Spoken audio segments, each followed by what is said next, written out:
Hello everyone, I welcome you all in Gangotri Group of Schools. I am Vishal Tyagi, Faculty of Mathematics. तो बच्चों आज हम फिर से दोबारा से कुछ क्वेश्चंस के साथ आए हैं। एक क्वेश्चन देखते हैं जल्दी से। देखिए, जैसे मेरे पास दो लाइंस हैं, ऑलराइट, मान लेते हैं इनके बीच का एंगल 60 डिग्री है। ये लाइन मूव नहीं कर रही है, ठीक है, स्टेशनरी लाइन है, ऑलराइट, ओके। ये लाइन मूव कर रही है इस डायरेक्शन में, परपेंडिकुलरली मूव कर रही है परपेंडिकुलर डायरेक्शन में, ठीक है, ओके। किस स्पीड से? लेट्स से v मीटर पर सेकंड से, ऑलराइट। ये है इनका पॉइंट ऑफ इंटरसेक्शन P। तो अब ये बताना है कि ये पॉइंट ऑफ इंटरसेक्शन P जो है उसकी क्या स्पीड होगी, ठीक है। अगर इस लाइन की स्पीड v है तो बताइए इस पॉइंट ऑफ इंटरसेक्शन की स्पीड क्या होगी, ठीक है। तो देखिए, एक तरीका तो आप लोग जानते हैं, ऐसे मैंने मान लिया कि जस्ट एक सेकंड बाद लाइन की पोजीशन कैसे होगी, ऐसे, क्योंकि अपने पैरेलल ऐसे मूव कर रही होगी वो, बात को समझे, ठीक है। ऐसे ही तो जा रही है लाइन, ये तो इनफाइनाइट लेंथ की होती है, तो ठीक है, कोई बात नहीं, ऐसे चल जाएगी, ऑलराइट गाइस, ठीक है। अच्छा, अब यहां पे ध्यान से देखो, मैं ऐसे कर सकता हूं, ये एंगल कितना हो जाएगा 90। अच्छा, ये 60 है तो ये भी 60, क्लियर है। अच्छा, जस्ट एक सेकंड में कितनी चली होगी? ऑब्वियसली v, ठीक है, एक सेकंड में चली गई डिस्टेंस की तो स्पीड होती है v। तो ये कितना होगा? अरे ये तो राइट एंगल ट्राइंगल है, तो कैसे कर देंगे? sin 60 equal to v upon, इसे मान लेते हैं कुछ भी, लेट्स से v डैश। ये स्पीड कितनी है? v डैश, मतलब एक सेकंड में, ऑब्वियसली यहां तक पहुंचने में एक सेकंड लगी है, तो इस पॉइंट को यहां तक पहुंचने में भी एक सेकंड लगी होगी। तो मैं मान लेता हूं जो एक सेकंड में इसने डिस्टेंस चली वो कितनी है? v dash. तो क्या आ जाएगा? v अपॉन v डैश बच्चों। sin 60 कितना आ जाएगा? v upon v dash, and v dash will be v upon sin 60, that is 2v by root 3। ये आ गया हमारा v डैश, ऑलराइट। मतलब स्पीड आ गई है किसकी? पॉइंट P की स्पीड आ गई है, पॉइंट P की, पॉइंट ऑफ इंटरसेक्शन है P। ये ऐसे मूव करेगा इस लाइन पर, तो किस स्पीड से करेगा? इस स्पीड से करेगा, ऑलराइट गाइस, समझ आया? ओके। अब देखिए, ये तो एक सिनेरियो हो गया कोई दिक्कत की बात नहीं है इसमें, इजीली हो गया सॉल्व। दूसरा तरीका देखते हैं जल्दी से, कुछ कैसे मान ले, चलिए ऐसे ले लो, इसी चीज को मैं ऐसे देख लूं। मैंने क्या किया, इसको ना रोटेट कर दिया, इसको मैंने y एक्सिस मान लिया, सिचुएशन वही है बिल्कुल। मैं अब कोऑर्डिनेट प्लेन में लेकर आ गया हूं इसे, तो इसे y एक्सिस मान लिया और इस लाइन को कुछ ऐसे मान लिया, ठीक है। जो इसके साथ कितना एंगल बना रही है? 60। इसके साथ कितना एंगल बना रही है? 60। तो ऑब्वियसली इस लाइन की equation will be like √3x + c होगी बच्चों, क्या? y equal to √3x + c, ठीक है, ओके। अच्छा, ये c कांस्टेंट है क्योंकि ये स्टेशनरी लाइन है, ये कोई c होगा, आई डोंट नो क्या, लेकिन कांस्टेंट है क्योंकि ये स्टेशनरी लाइन है, ऑलराइट, ओके। अच्छा, ध्यान से देखना, ये कोऑर्डिनेट एक्सिस नहीं है, मैंने गलत ये थोड़ा सा ड्रॉ कर दिया है, इसको ऐसे रखो, ये है एक्सिस, ये अपना y एक्सिस है, ये x एक्सिस है, ये लाइंस है, ऑलराइट गाइस, ठीक है। ये वाली लाइन जो मूव कर रही है उसको मैंने ऐसे बोल दिया, तो ऑब्वियसली ये वाली लाइन होगी कुछ ऐसे, और इस लाइन की इक्वेशन में, अच्छा ये गलत बना दिया मैंने, 1/√3 आएगा। y एक्सिस के साथ 60 डिग्री एंगल है तो x एक्सिस के साथ 30 होगा, तो इस लाइन की इक्वेशन कुछ ऐसे होगी, ओके, नो प्रॉब्लम। मैं कह रहा हूं यार, इस पॉइंट के कोऑर्डिनेट बताइए, इस पॉइंट के, ये एक वेरिएबल पॉइंट है क्योंकि ये लाइन मूव कर रही है इस डायरेक्शन में, क्लियर है, ओके। तो इसका जो x कोऑर्डिनेट होगा वो कैसे होगा? Let's say x equal to क्या है? ऐसे मान लो x comma something, I don't know what it is, लिखा जा सकता है यहां से भी, लेकिन मैंने अभी ये बोला कि इसका जो x कोऑर्डिनेट है वो x है क्योंकि मूविंग है। ऑल राइट, बात समझना, ये लाइन फिक्स है, ये लाइन जो है वो मूविंग है इस डायरेक्शन में, और इसकी वेलोसिटी दी गई है v मीटर पर सेकेंड। ऑल राइट, ये तुम्हें सिखा देगा क्वेश्चन कैसे करना है। अब देखिए, मैं सबसे पहले क्या करता हूं, एक रेफरेंस पॉइंट लेट करता हूं, क्लियर है, जो कि स्टेशनरी होता है। तो यहां पे स्टेशनरी पॉइंट कौन है, ओरिजिन मान लो, नो प्रॉब्लम, ओरिजिन मान लिया, कोई बात नहीं, ठीक है। चलिए अब ध्यान से देखना, इस पॉइंट के ओके कैसे कर सकता हूं कि इस पॉइंट का एक्स कोऑर्डिनेट क्या है, एक्स है, and we know very well dx by dt, that is v, ये मुझे पता है। All right, okay okay. अब ध्यान से देखें, मुझे क्या चाहिए, वेलोसिटी चाहिए इस पॉइंट की, और ये किस डायरेक्शन में मूव कर रहा है, इस डायरेक्शन में, ठीक है बच्चों, ओके ग्रेट। अब ध्यान से देखेंगे मेरी बात को, समझेंगे अच्छे से। अब मैं क्या बोल रहा हूं कि जो यहां पे होगा वो y कोऑर्डिनेट क्या हो सकता है, ऑब्वियसली इस लाइन को सेटिस्फाई करेगा, तो मैंने ऐसे लिख दिया y and this is this, y equal to क्या है, 1/√3x + c, ठीक है बच्चों, ध्यान से समझना बिल्कुल। All right, no problem. अब मैं ये कह रहा हूं कि इस पॉइंट की अगर मुझे स्पीड चाहिए इस डायरेक्शन में, तो मैं क्या कर रहा हूं, इस पॉइंट की स्पीड निकाल रहा हूं x डायरेक्शन में एंड y डायरेक्शन में, और दोनों में मिल जाएगी तो फिर तो इजीली हो जाएगा काम। x डायरेक्शन में और y डायरेक्शन में मिल गई तो क्या इस डायरेक्शन में नहीं निकलेगी, √of vx² + vy², vz² आ जाएगा, सॉरी vz मतलब आ जाएगा या नहीं, बात को समझना। ओके देखो, ये है अपना vx, x डायरेक्शन में इस पॉइंट की स्पीड, जो इस लाइन की स्पीड होगी x डायरेक्शन में वही तो होगी या नहीं, लेकिन अब इस पॉइंट की स्पीड y डायरेक्शन में भी होगी, और इस पॉइंट का जो कोऑर्डिनेट है y वो इस चीज को सेटिस्फाई करता है। जैसे मैंने कहा था ना कि दो अननोन है, ठीक है, दो वेरिएबल्स हैं, एक का रेट ऑफ चेंज पता है, दूसरे का निकालना है, वही काम मैं यहाँ पे करूंगा।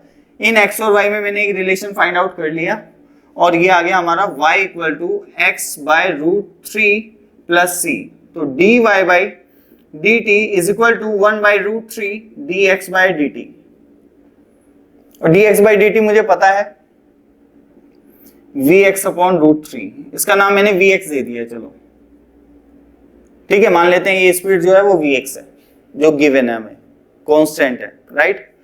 तो dy by dt क्या हो जाएगा, vx/√3।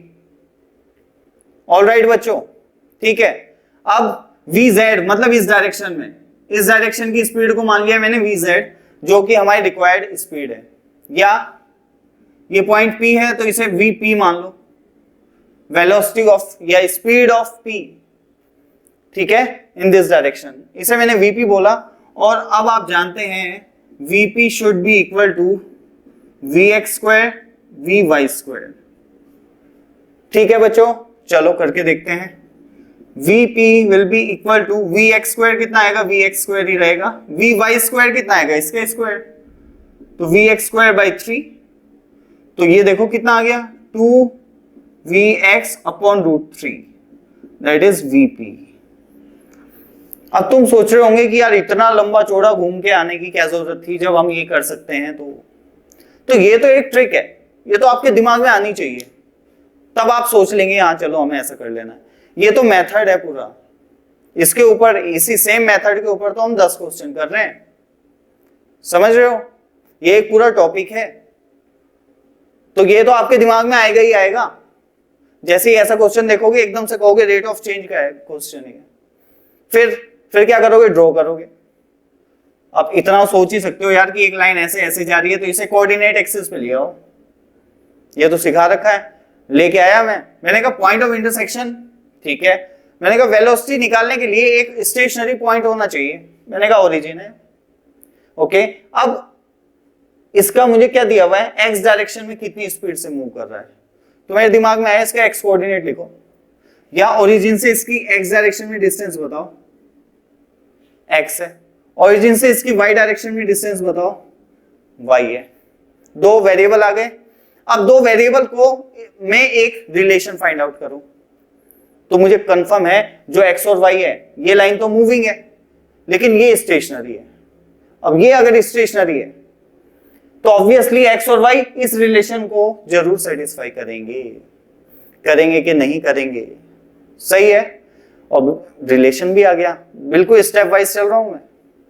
फिर मैंने क्या किया, dy by dx दूसरे का रेट निकाला and I know very well कि vp should be equal to v square root of vx square plus square root of vy square.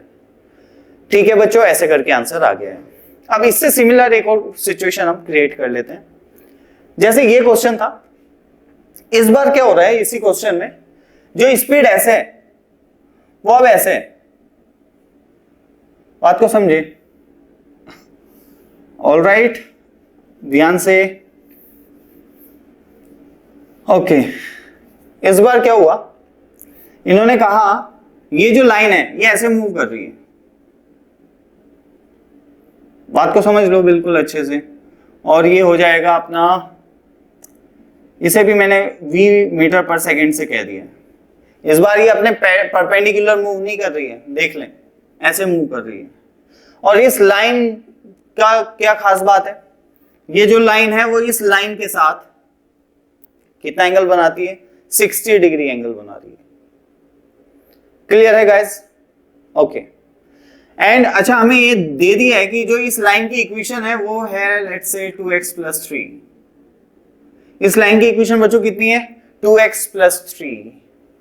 ठीक है, अब फाइंड आउट vp फाइंड करना है, find the velocity of vp। ये एक stationery line है, obviously इसकी इक्वेशन दी है।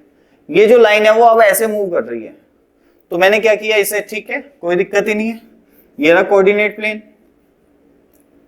ठीक है, ऐसी कोई सिचुएशन है, ये लाइन होगी y = 2x + 3, ये लाइन है जो कि इस डायरेक्शन में मूव कर रही है।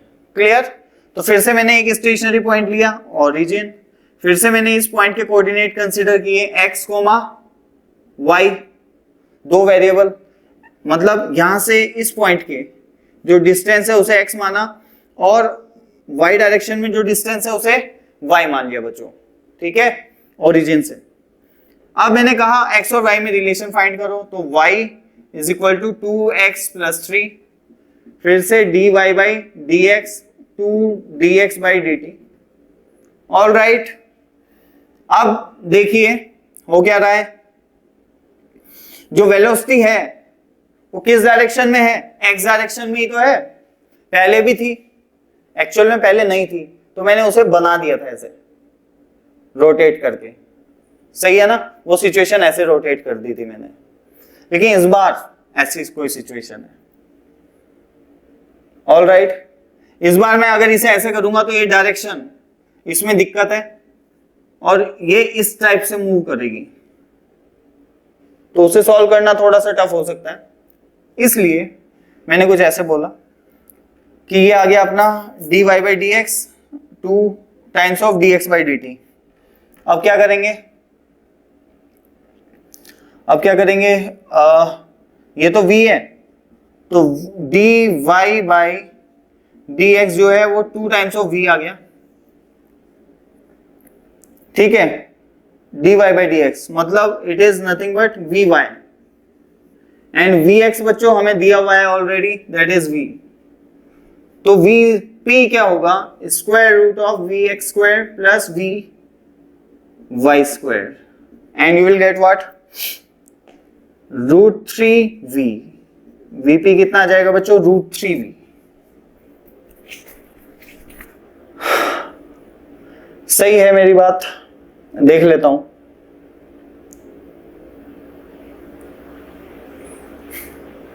ऑलराइट बच्चों, बात समझ आ रही?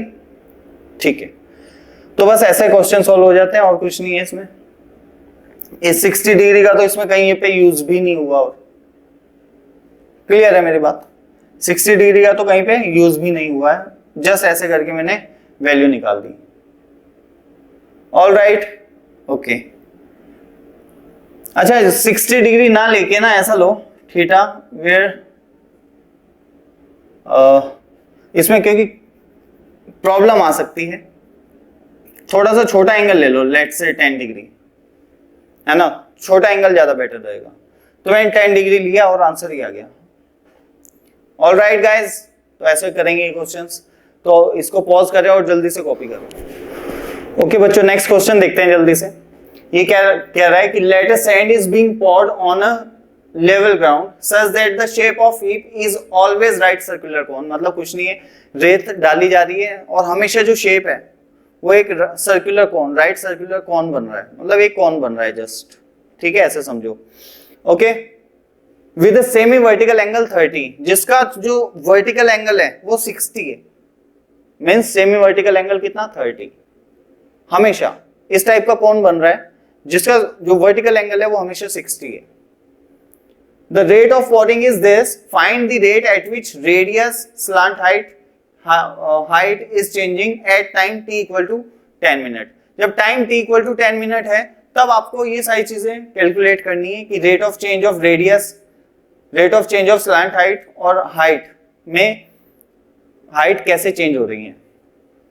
All right, rate at which, okay, ठीक है, बिल्कुल ठीक है। जल्दी से स्टार्ट करते हैं। देखो सबसे पहले तो जो गिवन है dv by dt that is 100 what centimetre cube पर मिनट। अच्छा इस बार हम बिल्कुल जो अपनी क्या है डायमेंशन है उन्हें बिल्कुल ध्यान में रखेंगे, ठीक है।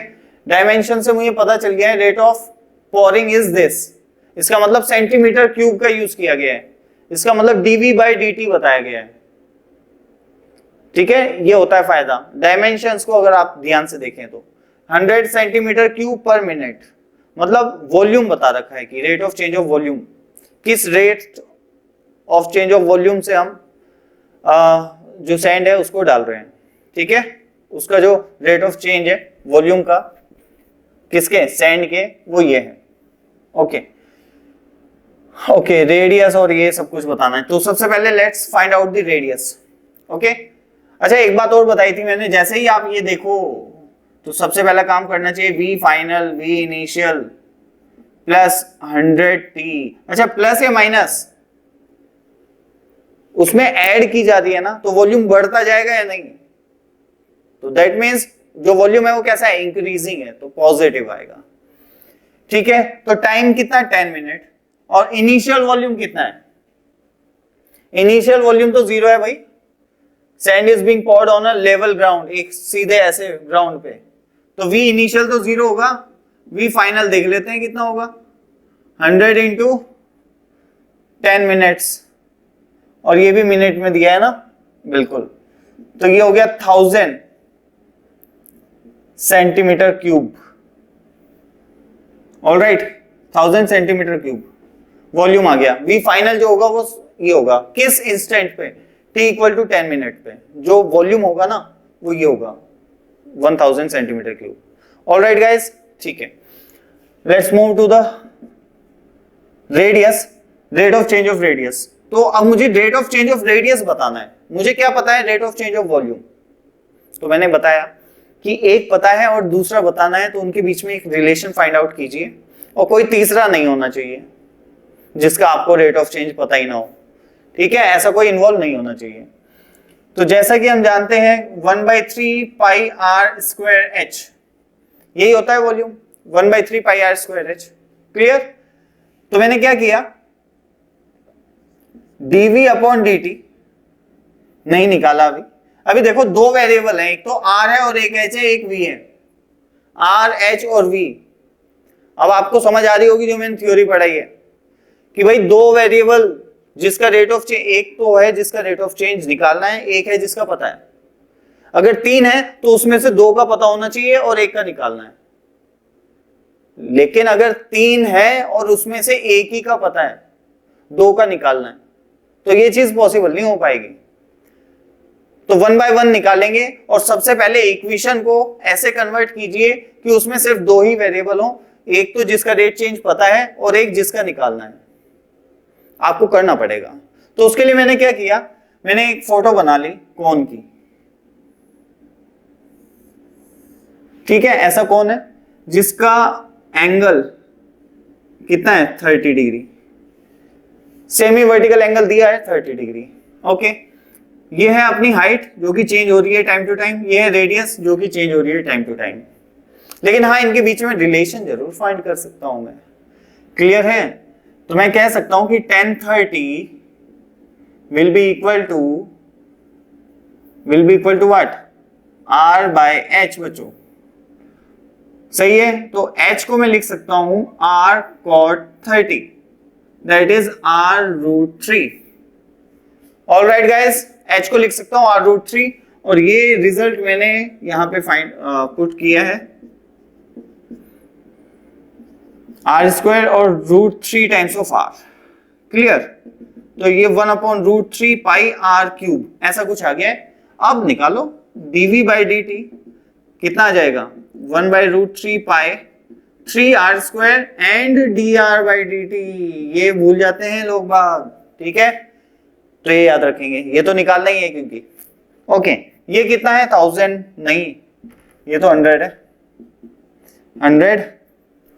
इसको मैं लिख सकता हूं √3 पाई r² dr/dt,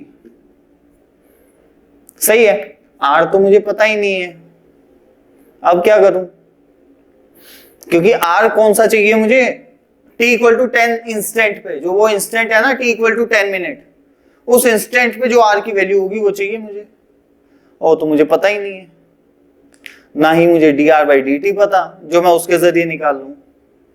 लेकिन मुझे कुछ चीजें पता है, ठीक है। तो ध्यान से, v = 1/3 पाई r²h, ठीक है। और इसे मैंने अभी कन्वर्ट कर लिया था किसमें, 1/√3 पाई r³ में, ऑलराइट। अब यहां पे मैं r को v की टर्म्स में लिखने जा रहा हूं, r को v की टर्म्स में लिखने जा रहा हूं। वैसे तो शायद, एक मिनट, ये काम मुझे पहले कर लेना चाहिए था, ओके, वेट, उससे बेटर वे एक और है। देखो, मुझे पता होना चाहिए था कि मुझे r नहीं पता है, मैंने ध्यान नहीं दिया। लेकिन r जब आएगा, इसके मैं डिफरेंशिएट करूंगा तो कितना आएगा 3r²। तो अब इस r को मुझे निकालना पड़ेगा, एक तरीका तो वो है, वहां से निकालो। देखो कैसे, दिखा देता हूं, बाई पाई की पावर 1/3, इसको यहां पे पुट कर दो, और फिर v की वैल्यू हमें पता है उस इंस्टेंट पे 1000 है, निकाल दो। समझ आया बच्चों। लेकिन मैं कह रहा हूं ये तो मूर्खता थी कि ऐसे हमने डिफरेंशिएट कर दिया, ऐसे करना ही नहीं था। कैसे करना था, देखो, जब मुझे पता है कि मुझे उस इंस्टेंट पे r की वैल्यू नहीं पता, लेकिन v की तो पता है ना, तो ऐसे ही लिखना था मुझे, पहले ही ये काम कर लेना चाहिए था कि पावर 1/3 बच्चों, r = ये लिख लिया मैंने। अब करूंगा डिफरेंशिएट, जो r ना आए तो dr/dt, और ये तो अपना चल ही रहा है कि पावर 1/3। अब v की पावर 1/3 का डिफरेंशिएशन होगा v की पावर 2/3। ऑलराइट गाइस, v की पावर 2/3। बस अभी इसे सॉल्व कर लो, अब तो कुछ भी नहीं है इसमें। देखो, ये तो ऐसे ही दिया जाएगा ऑब्वियसली, और ये 1/3 और v की पावर 2/3, और v कौन सा लोगे, उस इंस्टेंट पे जो 1000 है, तो 1000 मतलब 100 आ जाएगा यहाँ पे, 100, ठीक है। इसकी पावर 2/3 100 आ जाएगी। तो ये हमारा आ गया बच्चों dr/dt, मतलब ये इसकी यूनिट क्या होगी, सेंटीमीटर पर मिनट। एक बार देख लूं मैं कहीं पे कुछ, हमने यूनिट तो सेम ही है बिल्कुल, सेंटीमीटर में ही है सब। तो ये r है रेडियस, तो इसकी यूनिट क्या होगी, सेंटीमीटर पर मिनट। ऑलराइट, अब आते हैं आगे, स्लैंट हाइट। जो स्लैंट हाइट है उसकी, वो कैसे चेंज हो रही है, तो रिलेशन। अच्छा, उससे पहले मैं हाइट निकाल लेता हूं। स्लैंट हाइट से पहले मैं हाइट निकाल रहा हूं, ऑल राइट। तो rate of change of height, rate of change of height, देखो हाइट में और इसमें ये रिलेशन है, तो h equal to r root three, तो dh by d t will be what, root three times of dr by d t. कुछ लोग क्या करेंगे, अब इसी एक्सप्रेशन में r की जगह h बनाएंगे और फिर इसे करेंगे। मैं कह रहा हूं क्यों भाई, जब एक बार कर लिया उसी को करो ना आप, ऑल राइट। तो dh by d T root 3 times of dr by dt. dr by dt is given here and that is root 3 by pi to the power 1 by 3 1 upon 300, ये भी आ जाएगा सेंटीमीटर पर मिनट।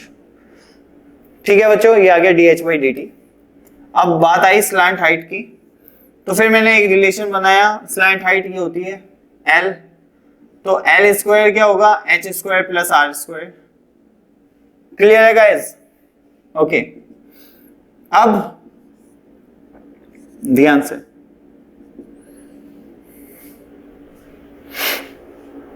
अब इसमें एक दिक्कत आएगी, वो मैं अभी करके दिखाता हूं। जैसे मैंने ऐसे लिख लिया, फिर मैंने कहा चलो इसे डिफरेंशिएट कर लेते हैं, तो इसका आएगा 1/2 root h square plus r square, फिर आएगा 2h dh by d t plus 2r dr by d T.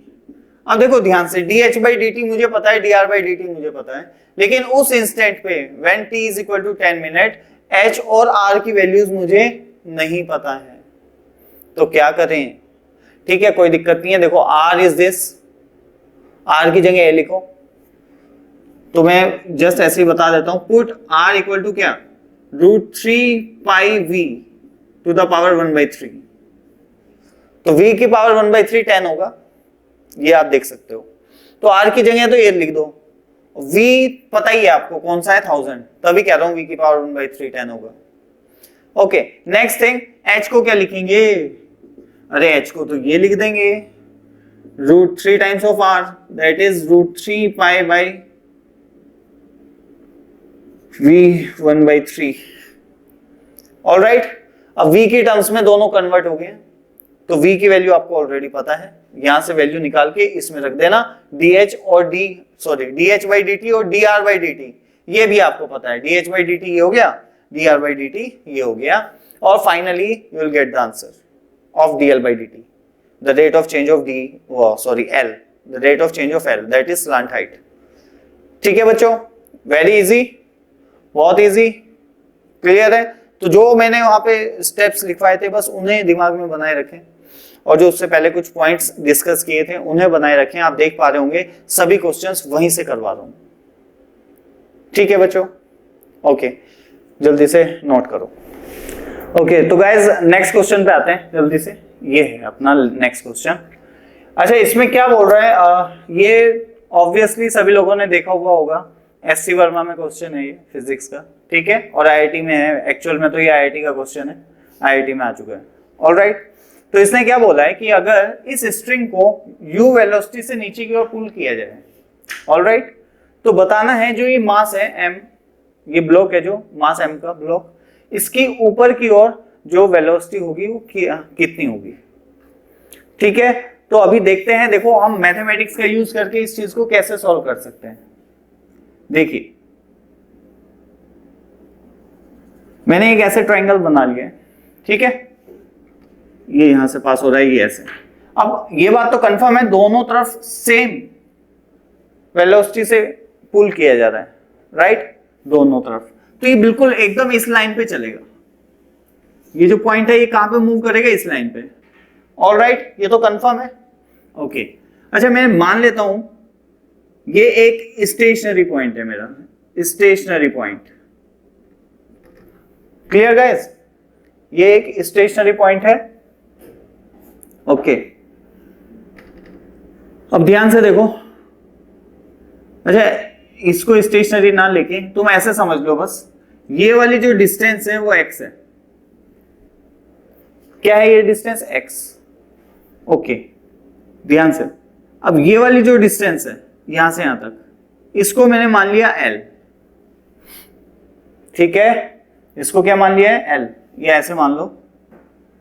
Obviously ये एक पॉइंट की तरह ही ट्रीट करूंगा मैं इन्हें, ठीक है। तो यहाँ पे ट्राइंगल बनता हुआ आप देख सकते हो, और इस लेंथ को मान लिया मैंने L, इस लेंथ को, ठीक है, जहां ये ट्राइंगल कंप्लीट हो रहा है। ऑलराइट, ठीक। तो मैंने क्या बोला कि ये वाली डिस्टेंस कितनी हो गई x, और इसको मैंने क्या मान लिया L। क्लियर है मेरी बात, ठीक है। अब मेरे पास दो वेरिएबल हैं x और L। ऑलराइट, अब मैं क्या करने जा रहा हूं, इनमें एक रिलेशन बनाऊंगा। तो मुझे पता है कि यार ये जो डिस्टेंस होगी, ठीक है, ये हमेशा फिक्स रहने वाली है।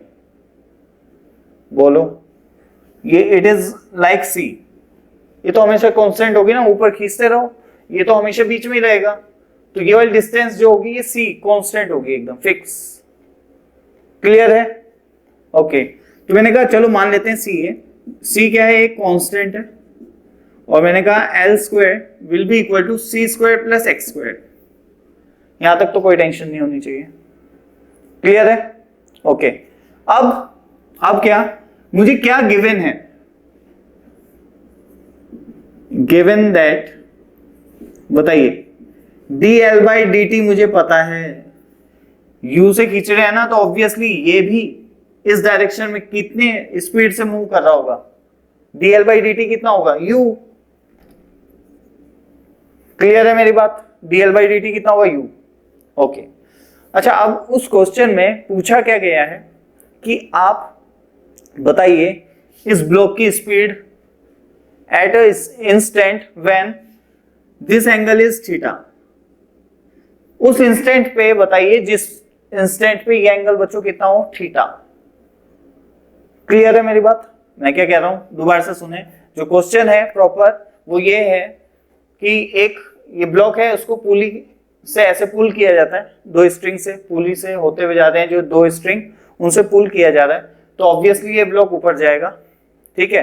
तो इसकी अगर स्पीड u है तो बताइए इसकी कितनी होगी। तो मैंने ऐसी फ्रेमिंग की, मैंने कहा ये वाली डिस्टेंस में x मान रहा हूं, ये वाली l मान रहा हूं, और किस इंस्टेंट पे बताना है। ऑब्वियसली ये वाला एंगल हमेशा चेंज होता रहेगा जैसे जैसे ऊपर खींचते रहोगे, लेकिन मुझे उस इंस्टेंट पे चाहिए जब ये एंगल कितना हो बच्चों, थीटा। क्लियर, क्या, थीटा, ओके। अब ध्यान से देखना, अगर ये एंगल थीटा है तो cos थीटा कितना होगा, cos theta x by L. उस इंस्टेंट पे जिस पे आपको इसकी वेलोसिटी बतानी है, उस इंस्टेंट पे, समझ रहे हो, वेलोसिटी नहीं स्पीड ही बतानी है जस्ट। उस इंस्टेंट पे cos थीटा होगा x बाई एल के इक्वल। Clear, okay. ध्यान से देखना, अब मैं अब इसे क्या कर रहा हूं, डिफरेंशिएट कर रहा हूं। तो 2l dl बाई dt अभी समझ आ जाएगा, ये हो जाएगा 0, ये तो कांस्टेंट है ना, तो यहां आएगा 2x into dx by dt। All right, ठीक है। अच्छा, ये l और x क्या है, ये l और x वो वैल्यूज हैं जिस इंस्टेंट पे पूछा गया है रेट ऑफ चेंज या स्पीड, उस इंस्टेंट पे x और l की वैल्यूज है। समझ रहे हो, ऐसे ही करते हैं, ओके। तो dl by dt is u, मैंने रख दिया, 2 से 2 कट गया, ये आ गया, चलो पहले पूरा लिख देता हूं, dl बाई dt, और इसको इधर ले जाओ, x by L dx by dt। बच्चों मुझे क्या निकालना है, dx बाई dt, मुझे पता है dl बाई dt, और x बाई एल क्या है, या x और l क्या है, जिस इंस्टेंट पे हमें निकालनी है इसकी वेलोसिटी या स्पीड, उस इंस्टेंट पे x और l की वैल्यूज हैं, और उस इंस्टेंट पे x और l की जो वैल्यूज का रेशियो है वो यहाँ पे गिवन है, दैट इज cos थीटा। तो मैंने कहा dl by dt is nothing but cos theta dx by dt, और dl बाई dt कितना है, u, तो u by cos theta dx by dt। बताइए, क्लियर है, u by cos theta equal to dx by dt। All right, चलिए, ये था, इस क्वेश्चन को ऐसे किया जा सकता है। इसका मतलब हमने यहां से ये सीखा कि फिजिक्स के भी कुछ क्वेश्चंस हम मैथमेटिक्स का यूज करके भी सॉल्व कर सकते हैं। ठीक है, then pause the video and note it down fast.